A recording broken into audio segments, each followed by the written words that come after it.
La Saint-Élion, c'est une longue histoire, une histoire de 51 ans, puisque la Saint-Élion, au départ, c'était une marche qui reliait deux villes, Saint-Étienne et Lyon, deux métropoles régionales importantes. Au départ, c'était une marche entre amis pour qu'un club de cyclistes aille rendre visite à un autre club de cyclistes l'hiver au mois de décembre à la saison creuse. Et d'année en année, c'est devenu une course pédestre. Là. Il était interdit de courir à l'époque, mais très prisé. Dans les années 70, avec l'avènement du jogging, on a autorisé les gens à courir et c'est devenu une épreuve de course à pied importante en France.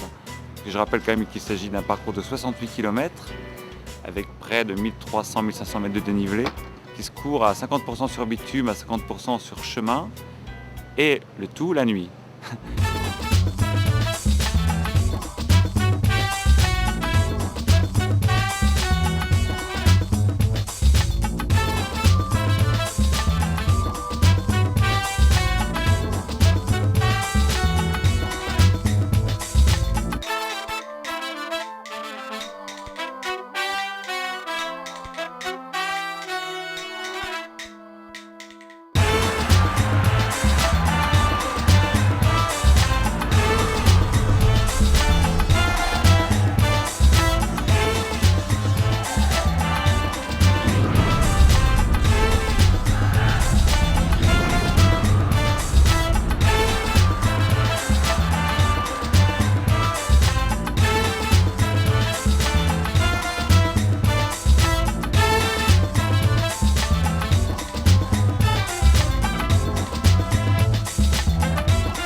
Il y a 5000 personnes quand même au départ, de tous les âges, de tous les environs.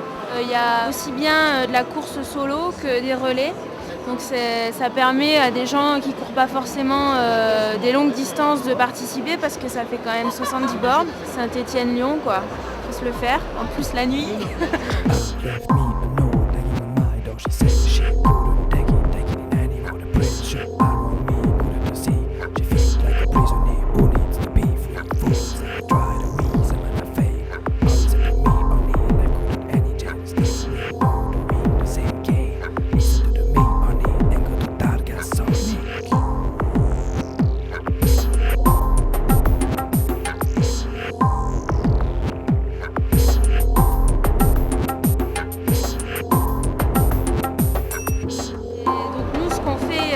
Activement ici, c'est qu'on va se mettre au point de ravitaillement de Sainte-Catherine pour faire l'assistance lampe en fait.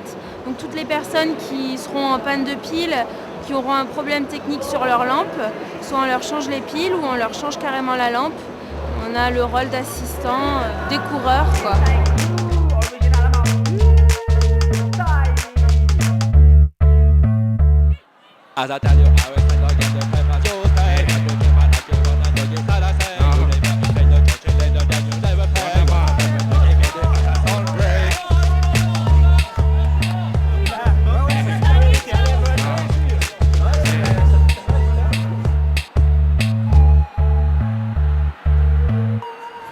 Super, impeccable. Ça y est, on est chaud maintenant.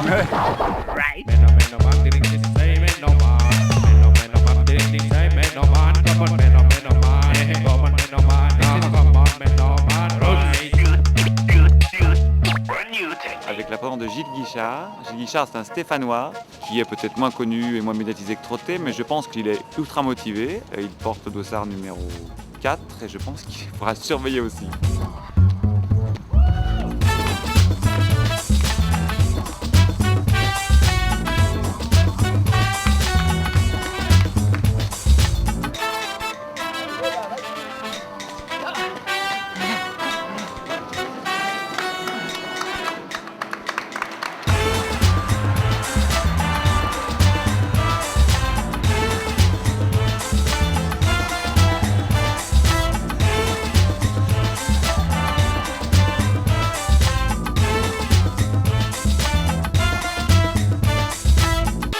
J'avais pas l'entraînement, je m'attendais pas du tout à ça.